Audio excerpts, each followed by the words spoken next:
Hello সবাইকে। আজকের ভিডিওটা হচ্ছে একটা পাঞ্জাবি পেইন্টিংয়ের ওপরে।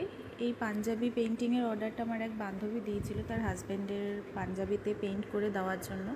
পাঞ্জাবিটাও ওই আমাকে দিয়ে দিয়েছিল এবং ডিজাইনটাও বলে দিয়েছিল কীরকম হবে।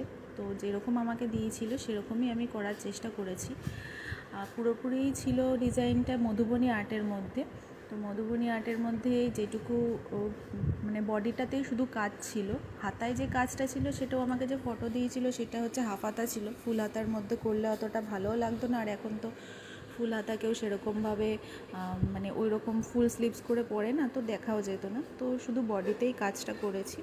অনেকেরই কোয়ারিজ থাকে যে এই পাঞ্জাবি পেইন্টিংগুলো উঠে যাবে না, তো এইগুলো হচ্ছে ফেব্রিক কালার দিয়ে পেইন্টিং করা।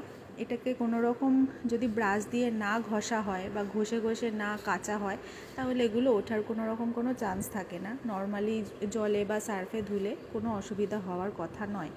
আর মেশিন ওয়াশটা না করাটাই বেটার, তাতে অনেক ভালো থাকে। আর যখন ইস্ত্রি করা হবে, মানে আয়রন করবে যখন, তখন অবশ্যই ব্যাক সাইড মানে উল্টো করে পাঞ্জাবিটা আয়রন করবে, তাহলে কিন্তু ভালো থাকে। শুধু পাঞ্জাবি না, শাড়ি, ব্লাউজ, কুর্তি সব কিছুর ক্ষেত্রেই একই কথা বলবো।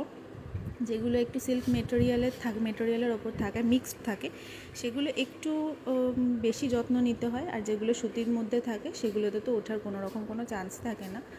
সিল্ক মেটেরিয়ালের ওপরও মানে পেইন্টিং ওঠার কোনো রকম চান্স থাকে না, শুধু একটুখানি মানে কেয়ারের সাথে ওটাকে হ্যান্ডেল করতে হবে। তো আজকের এই পাঞ্জাবিটা ডিজাইনটা তোমাদের কেমন লাগলো অবশ্যই কিন্তু আমাকে কমেন্ট করে জানাবে। আর তোমরা যদি তোমাদের ইচ্ছে মতো এরকম পাঞ্জাবি ডিজাইন করতে চাও অবশ্যই আমাকে কন্ট্যাক্ট করতে পারো, যদি তোমাদের কাজটা ভালো লেগে থাকে। আজকের কাজটা পুরোপুরি মধুবনী আর্টের মধ্যে ছিল। তো আমি যতটা পেরেছি, যতটা আমার সাধ্যের মধ্যে হয়েছে, আমাকে যেরকম ডিজাইন দিয়েছিল সেরকমই আমি করে দেওয়ার চেষ্টা করেছি।